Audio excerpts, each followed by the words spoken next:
சர்ப்பமானது தன்னுடைய தந்திரத்தினாலே ஏவாளை வஞ்சித்தது போல உங்கள் மனதும் கிறிஸ்துவை பற்றிய உண்மை நின்று விலகும்படி கெடுக்கப்படுமோ என்று பயன்படுகிறேன். இப்படி பவுலப்போஸ்தலன் சொல்கிறாரு. இந்த சபைக்காக இது சொல்லப்படுது. சபை ஒரு கற்புள்ள கன்னிகைக்கு ஒப்பிட்டு சொல்கிறாரு. நம்மளுடைய சபை ரொம்ப சின்ன சபையாக இருந்தாலும் அதில் சொல்லப்படுற சத்தியங்கள்லாம் ரொம்ப பவர்ஃபுல்லாக அப்படின்னு நான் ஃபீல் பண்ணுறேன். எப்படி அப்படின்னாக்கா இந்த வசனம் ஃபுல்லாக சேச்சுரேட்டட் வித் பைபிள் வேர்ட்ஸ் எல்லாம் அப்படி நமக்கு நல்லா தெரியுது. அவங்க ஒரு ப்ரிப்பரேஷனோட நமக்கு அந்த மெசேஜை கொடுக்குறாங்க அப்படின்னு. எப்படி அப்படின்னா நம்ம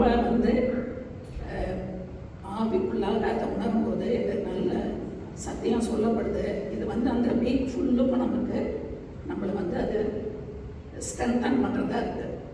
சத்தியம் இப்படி சொல்லப்பட்டிருக்கு, நம்ம அதன்படி செய்யணும். ஒரு பயம், கர்த்தருக்கு விரோதமாக ஒரு காரியத்தை நம்ம யோசிக்கிறோம், ஆனால் ஆவியில் உணர்த்தப்படுறோம் இது தவறு அப்படின்னு. ஆனால் இங்கே பவுலப்போஸ்தலன் என்ன வைராக்கியமாக இருக்கணும் அப்படின்னு. நம்மளுடைய சில வைராக்கியம் அப்படிங்கிறப்ப என்ன அப்படின்னா, ஒருத்தர் மேலே ஒரு கோபம் சாகுற வரைக்கும் அவங்க மூஞ்சில் முடிக்கக்கூடாது. அந்த வேர்டு அப்படி ஒரு வைராக்கியம். சபையை குறித்து பவுலப்போஸ்தலனுக்கு அப்படி ஒரு வைராக்கியம். அது கற்புள்ள ஒரு பெண்ணுக்கு அதை ஒப்பிட்டு அந்த மணவாளனாகிய கிறிஸ்துவுக்கு ஆயத்தப்படுத்துகிறாரு இந்த சபையை.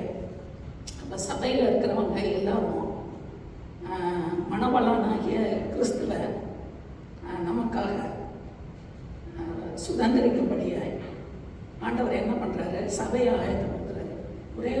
ஒருத்தர்கிட்ட அந்த எழுப்புதல், அந்த அக்கினி ஒரே ஒரு ஆள்கிட்ட இருந்துச்சு அப்படின்னா அது என்ன செய்யும், சபை முழுவதையும் அது ஒரு தீப்பொறி ஒரு வீட்டையே கொடுத்தது, ஒரு காட்டையே கொடுத்தது.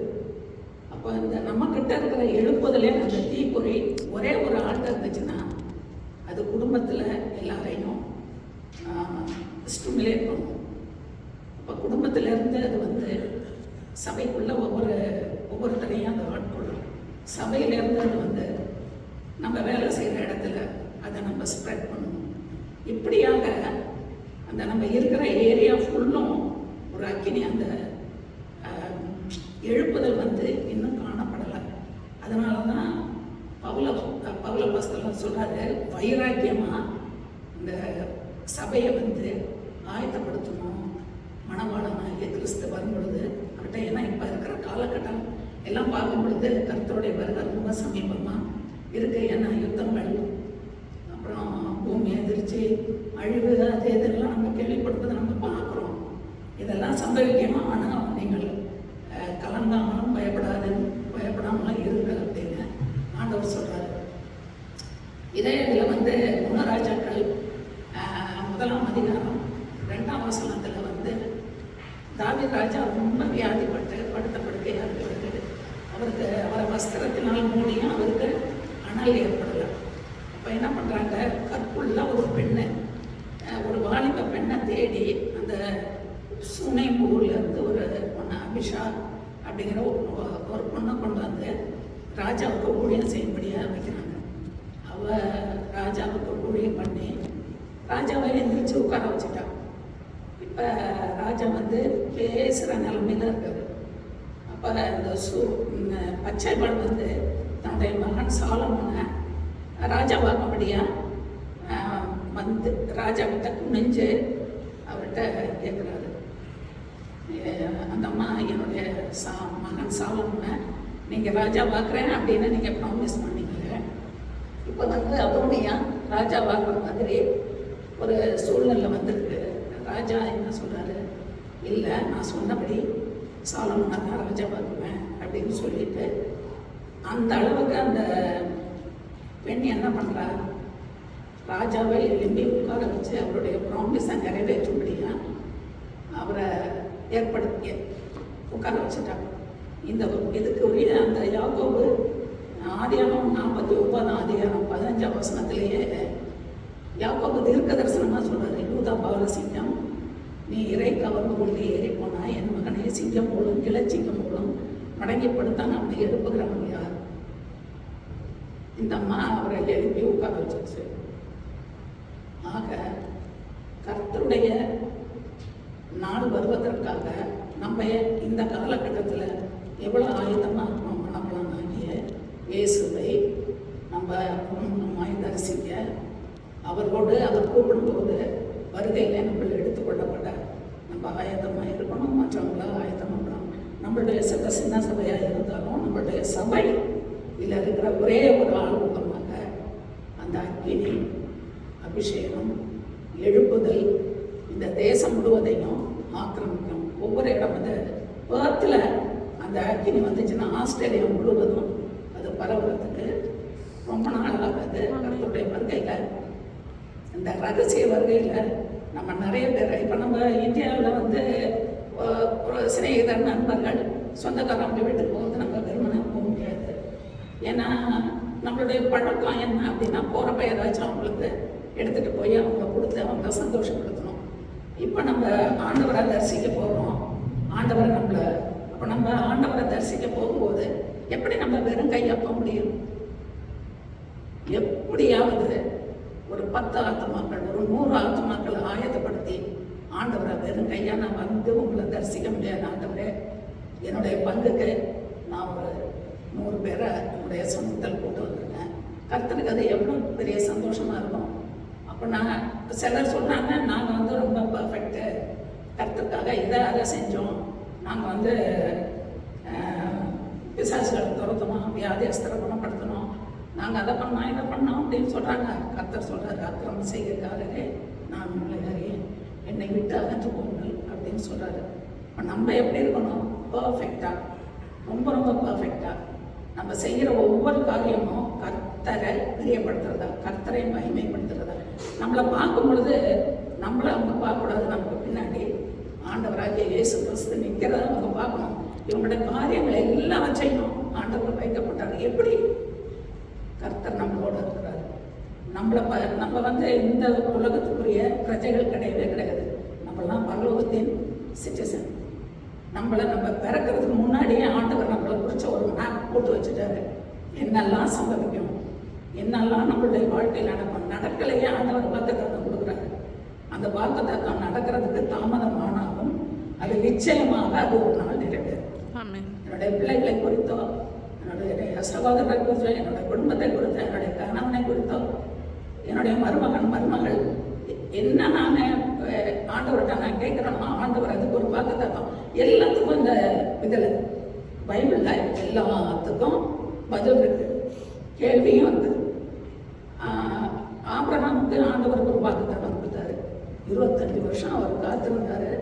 காத்திருந்த பிறகு தான் அவருக்கு அந்த வாக்குத்தத்தின்படி ஒரு மாம்சத்தின்படி அவருக்கு இஸ்மவேல் பிறந்தார். ஆனால் வாக்குத்தத்தின்படி ஈசாக்கு அவருக்கு கொடுக்கப்பட்டார். ஆனால் அவர் காத்திருந்தார்.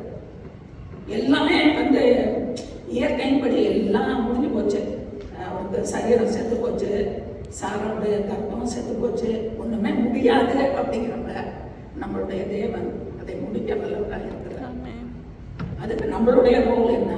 நம்ம ஆண்டவருக்காக வைராக்கியம். உங்களோட பிள்ளைகளை குறித்து ஒரு கவலை, ஐயோ பிள்ளைங்க என்ன பண்ணணும், அதான் ஆண்டவர் எல்லாத்துக்கும் ஆண்டவர் நம்மளுடைய பிள்ளைகளை கர்த்தர் மகிமையாய் கொண்டு வருவார். அப்போ நம்ம விசுவாசத்தோட ஆண்டவரே உங்களுடைய நோக்கம் என்ன? நம்ம கேள்வி ஆண்டவர்கிட்ட கேட்கணும். உங்களுடைய நோக்கம் என்ன ஆண்டவரே? அதை நீங்கள் என் மேலே, என்னுடைய குடும்பத்தின் மேலே, என்னுடைய பிள்ளைகள் மேலே நீங்கள் அதை வைங்க. பிள்ளைகள் பலவீனராக இருக்கும் பொழுது உலகம் சொல்லும் ஏதோ ஒன்றுமே செய்ய முடியாது, லாயக்கே இல்லை அப்படின்னு. ஆனால் இந்த உலகமே பார்த்து அதிசயப்படுற மாதிரி கர்த்தர் நம்முடைய பிள்ளைகளை பிரகாசிக்கப்படுவார். நிச்சயமாக நம்முடைய பிள்ளைகள் பிரகாசமாய் அநேகருக்கு ஆசீர்வாதமாய் அநேகரை கர்த்தருக்கு கொண்டு வர முடியாது. மனுஷர் மட்டும் இல்லை, ஜாதிகளை கொண்டு வர நம்முடைய தேவன் வல்லமை. நம்ம ஆராதிக்கிற தேவன் வந்து வல்லமை உள்ள தேவன், உயிர் உள்ள தேவன், நம்மளை பார்க்கிற தேவன், நமக்கு ஆலோசனை சொல்லுகிற தேவன், சிறிய காரியத்திலும் பெரிய காரியத்திலும் நம்மளை வழிநடத்தி கொண்டு செல்கிற தேவன், முடிவு பரியந்தம் நம்ம நம்முடைய இந்த சபையை ஆரம்பிக்கிறப்ப தெரியல எனக்கு எப்படி இருந்துச்சு அப்படின்னா, ஒரு கொஞ்சம் பேர், ஒரு 2 ஃபேமிலியோ 3 ஃபேமிலியோ ஒரு 5 ஃபேமிலி வச்சுக்கோம். பார்த்தா ஒரு 20 பேர் 30 பேர் இருக்கலாம். ஆரம்பம் வந்து அற்பமாக தான் தெரியும் எல்லா விடையும். நமக்கு ஒரு சகோதரன் வந்து ஒரு வர்ஷிப் நைட்டுன்னு ஒரு இடத்துக்கு போனோம். அப்போ அந்த சகோதரன் நீங்கள் எந்த சர்ச்சுக்கு போகிறீங்க? நாங்கள் இந்த ஏலியன் சர்ச்சுக்கு போகிறோம். அங்கே எத்தனை ஃபேமிலி? ஒரு 10 ஃபேமிலி வருவாங்க. 10-12 ஃபேமிலி. 3 மணி நேரம் அவங்க பிரசங்கம். எப்படி நீங்கள் உட்காந்து கேட்குறீங்க? ஆண்டவர் 7 நாள் கொடுத்தாரு. 6 நாள் நமக்கு, ஒரே ஒரு நாள் ஆண்டவருக்காக. அந்த ஒரு நாளில் ஒரு நாள் காலையிலேருந்து சாயந்தரம் வரைக்கும் ஆண்டவருடைய பாதத்தில் இருந்தாங்கன்னா அதுக்குரிய ஆசீர்வாதம் நமக்கு கிடைக்காம போகவே போகாது. ஒரு கர்த்தர் என்ன சொல்றாரு, என் நாமத்தின் மீதும் ஒரு கலசம் தண்ணீர் மாத்திரம் கொடுத்தா அதுக்குரிய பலனை நீ அடையாமல் போகுது.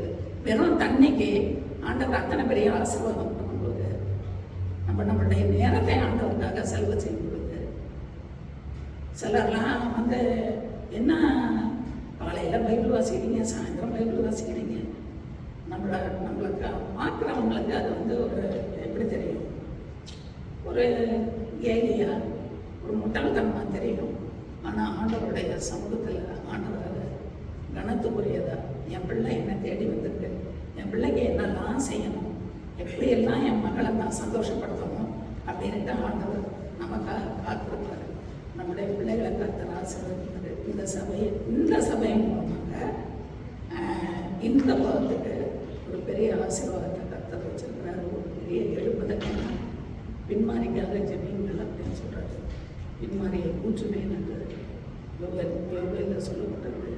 அதனால் நம்ம வந்து எல்லாரும் சபைக்காக, சபையினுடைய எழுப்புதலுக்காக இந்த ஆஸ்திரேலியா பட்டணம் அசைக்கப்பட முடியாது இந்த சபையை கர்த்தர் எழுப்பி இருக்கிறாரு. அதனால் எல்லாரும் நம்ம வந்து ஊழியக்காரர்களுக்கு, ஊழியக்காரர் சொல்கிறத தான் சபை மக்கள் கேட்கணும். நம்ம சொல்கிறத வந்து ஊழியக்காரர் கேட்கணும் அப்படின்ற ஒரு விளிம்புக்கு நம்ம வரக்கூடாது. அவங்க என்ன சொல்கிறாங்களோ சத்தியம், சபையில் வந்து சொல்லப்படுற சத்தியம், அது வந்து நம்மளை மறுரூபப்படுத்துகிறதா இருக்கணும். ஆண்டவர் நம்மளுடைய பாவங்கள், அக்கிரமங்கள் எல்லாத்தையும் நம்ம விட்டு நம்ம மறுரூபம் பண்ணால் சபையில் ஒரு பெரிய எழுப்புதல் ஆண்டவர் கொண்டு வர முடியும். ஒரு சின்ன தீக்குறை ஒரு பெரிய காட்டையே அழிச்சிடுது. ஏன் நம்மளால் அது முடியாது? ஒரு சின்ன ஒரே ஒரு ஆள் எழும்பி கர்த்தருக்காக நின்று ஆண்டவரை எப்படியாச்சும் இப்போ இந்த மனவாளனுக்காக இந்த சபையை நம்ம ஆயத்தப்படுத்தணும்னா அது எத்தனை பெரிய சந்தோஷம், எத்தனை பெரிய ஆசீர்வாதம். இந்த காலத்தில் நம்ம செய்யலை அப்படின்னம்னா இதை விட கொடிய காலம் வரும். அப்போ நம்ம நினைச்சாலும் அது முடியாது. ஏன்னா உன்னத பாட்டில் சொல்லப்பட்டிருக்கு, அந்த நான் நேசர் வந்து கதவை தட்டுறாரு, என்னால் திறக்க முடியல. ஏன் அப்படின்னா என் பாதத்தை கழுவிட்டேன், என் உடுப்பை நான் கிழிஞ்சு போட்டுட்டேன். என் நேசருக்காக எப்படி நான் என் பாதத்தை அழுவாக்கினேன். நேசர் சாவி துவாரத்து வழியா தன்னுடைய கையை நீட்டுறாரு. நான் எந்திரிச்சு வரல, போயிட்டாரு. அப்புறம் நீ தேடிக்கிட்டே போகிற, நேசரை காணோம். காவல்காரர்கள் இருக்கிற அந்த அவங்க பார்த்துட்டு இவளை பிடிச்சி இந்த போர்வையெல்லாம் எடுத்து இவளை அடிக்கிறாங்க. அது எதை குறிக்குது? உபத்திரவ காலத்தை குறிக்குது. அந்த உபத்திரவ காலத்துக்கு போகிறதுக்கு முன்னாடி நம்ம ஆயத்தப்படணும், மற்றவர்களையும் ஆயத்தப்படுத்தணும். இந்த கற்புள்ள சபையாக மணவாளனாகிய கிறிஸ்துக்கிட்ட நம்ம சபையையும் நம்ம சபை மக்களையும் இந்த ஆஸ்திரேலியா பட்டணத்தில் உள்ள எல்லாரையும் நம்ம கொண்டு போனோம்னா பரலோகத்தில் இவ்வளோ இடம் இருக்குது. நம்ம போய் தான், ஏன்னா வெளிப்படுத்தின விசேஷம் 7ஆம் அதிகாரத்தில் சொல்லப்பட்டிருக்கு. இஸ்ரவேல் மக்களில் 1,24,000 பேர் தான் பரலோகத்தில் பேர் எழுதப்பட்டிருக்காங்க. மீதி இருக்கிறதெல்லாம் நமக்காக தான்.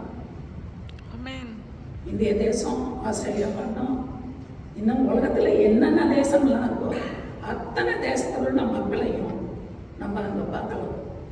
அது யாரோட கையில் இருக்குது? நம்மளுடைய கையில் இருக்குது. நம்மளுடைய சின்ன சபை ஏலியன் சர்ச், இந்த சர்ச்சோடைய கையில் இருக்குது, சர்ச் மெம்பர்ஸோடைய கையில் இருக்குது.